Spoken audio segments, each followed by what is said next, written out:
তো তোমাদের মাঝে তৃতীয় পর্ব নিয়ে আসলাম। আমার আইডিতে লাইক কম আসলেও ভিউ তোমরা অনেকটাই এনে দিয়েছো, এর জন্য আমি অনেকটাই খুশি। তো আজকে চলো তৃতীয় পর্বটা তোমাদের সাথে শেয়ার করা যাক। বিয়ের প্রস্তাব সমাজের বাঁকা চোখে। রায়হানের চিরকুট পাওয়ার পর নাবিলা অনেক দিন কিছুই বলেনি। দূর থেকে রায়হানকে দেখে তরুণদের মাঝে ইসলামিক বক্তব্য দেয়, বই পড়ে, সময় মতো মসজিদেও যান। সেই ব্যবধানের মধ্যেও এক ধরনের শান্তি ছিল। একদিন শুক্রবার দুপুরে হোটেলে থাকা অবস্থায় নাবিলার ফোন করে রায়হানের মা। শান্ত গলায় কথা বলেন রায়হানের মা, আমরা কিছুদিন ধরেই শুনছি আপনার ভালো চরিত্র আর বিশ্বাস নিয়ে রায়হানের জন্য আপনাকে দেখতে চাই। হালাল পথে বিয়ের প্রস্তাব দেন রায়হানের মা নাবিলাকে। নাবিলা চুপ করে থাকে আর তার চোখে জল জল করে উঠে আব্বুর মুখ, গ্রামের উঠোন আর তার মার সেই চুলে হাত বলে দেওয়া দিনগুলো। নাবিলা আর দেরি না করে সেই সন্ধ্যায় ফিরে যান শ্যামপুরে।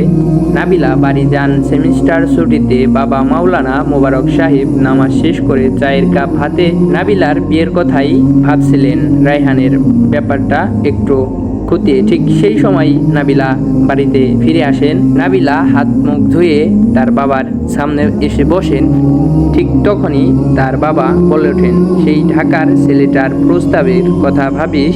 নাবিলা মাথা নিচু করে উত্তর দিল, আব্বু, সে মানুষটা আমার মতো আলুর পথ চায়। সে সম্মান করে, ধৈর্য ধরে, সে চায় এই পথটুকু হালাল হোক। নাবিলার মুখে এই সমস্ত কথাবার্তা শোনার পর নাবিলার বাবা একটা দীর্ঘ নিঃশ্বাস ছাড়েন, কারণ চারিদিকে গ্রামের মানুষ ফিস ফিস করে কি যেন বলছে। মেয়েটা ঢাকায় গিয়ে শিক্ষিকা হয়ে উঠেছে। বিয়ের কথা শুনেও চুপ।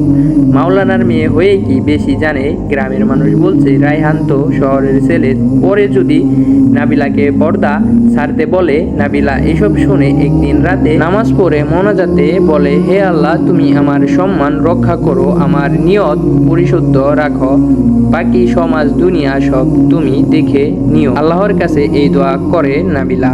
এরপর একদিন রায়হানের পরিবার নাবিলার বাড়িতে এসে রায়হানের মা সবার সামনে বলেন, আমার ছেলের চাই এমন জীবন সঙ্গী যে শুধু ঘরের নয়, সমাজেরও আলো হোক। আমরা মেয়েকে পর্দায় রাখবো, তবে সে যেন তার আলো অন্য নারীদের মাঝে পৌঁছে দিতে পারে, সেটিও চাই। নাবিলার বাবা এবার বললেন, যদি নাবিলা রাজি থাকে আমার আর কিছু বলার নেই।